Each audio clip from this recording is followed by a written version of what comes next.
165 সিসির একটা মোটর সাইকেলেতে তারা কিভাবে 5,000 টাকা বছরে নিব? ভাই বালডারে এখন আমি জ্বালাই দিব, এটা কোনো কথা?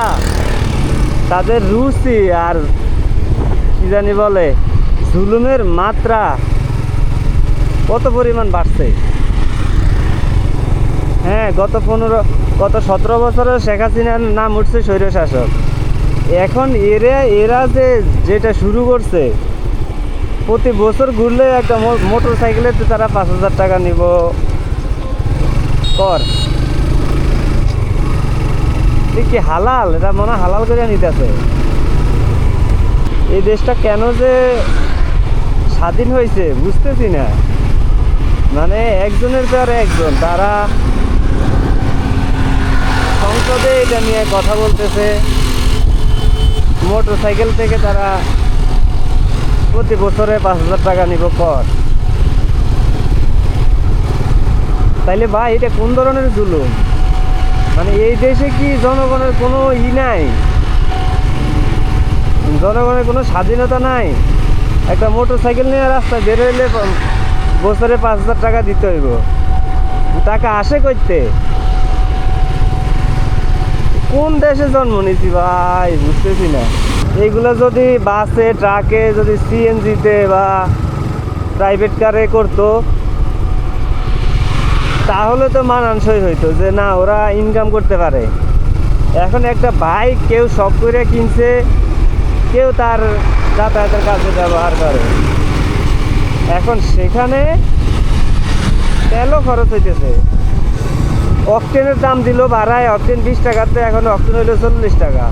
এখন তার যে যাতায়াত খরচ সেটা তো সে তেল দিয়ে পোষাইতেছে, সেখানে আবার 5,000 টাকা 165 সিসির মোটর সাইকেলের তেল নেওয়া হচ্ছে।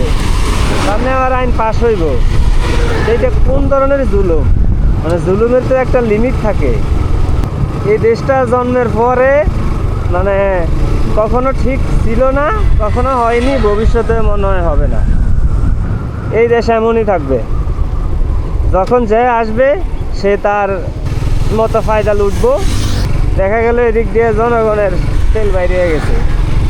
আমি তাদের রুচি নিয়ে মানে 350 সিসি যেগুলো, এগুলোতে মনে হয় 10,000 টাকা নিব, আর 110 সিসি 20 সিসি মনে হয় ফ্রি, আর 165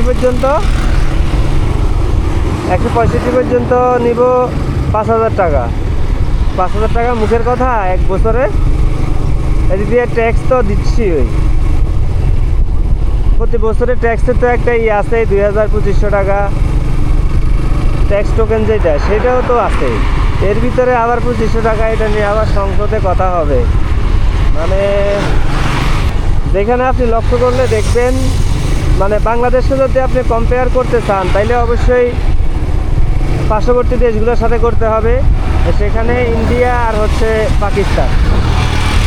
পাকিস্তানে আপনি খেয়াল করে দেখেন, পাকিস্তানের যে লেনগুলা 4-5 লেনের মধ্যে বাইকের জন্য আলাদা উপর দিয়ে লেন করে দিছে, সেতু করে দিছে। আর ইন্ডিয়াতে বড় বড় যত ফ্লাইওভার আছে, আপনার সেতু আছে, কোনো ফ্লাইওভার বা সেতুতে বাইকের কোনো টোল দেওয়া হয় না, বাইকের টোল ফ্রি। তো সেই ক্ষেত্রে আমরা বাংলাদেশিরা কেন এরকম? মানে বাংলাদেশ কেন এরকম? তাদের কোন দিক দিয়ে কম যে তারা এই এখন নতুন করে বাইক থেকে 5,000 টাকা করে নিতেছে, নেওয়ার পরিকল্পনা করতেছে? মানে এরা জুলুম যে কত প্রকার ও কি গত 17 বছরের টের না পাইলেও আগামী কয়েক বছরের টের পাইবেন। বাংলাদেশে জন্ম নিচ্ছেন না, বাংলাদেশে কত কিছু দেখবেন, কত কিছু ওরা ক্ষমতা হাতে নিয়ে দেখাইব, যা বলার মতো না। যাই হোক, তারপরে প্রধানমন্ত্রী তারেক রহমানের প্রতি সম্মান রেখে বলতে চাই, এই যেই ধরনের আইনের কথা বা যে বাজেটের কথা হচ্ছে, এটা সংসদে বাজেট পাস হলেই আগামী বছর থেকে এটা কার্যকর করা হবে। তো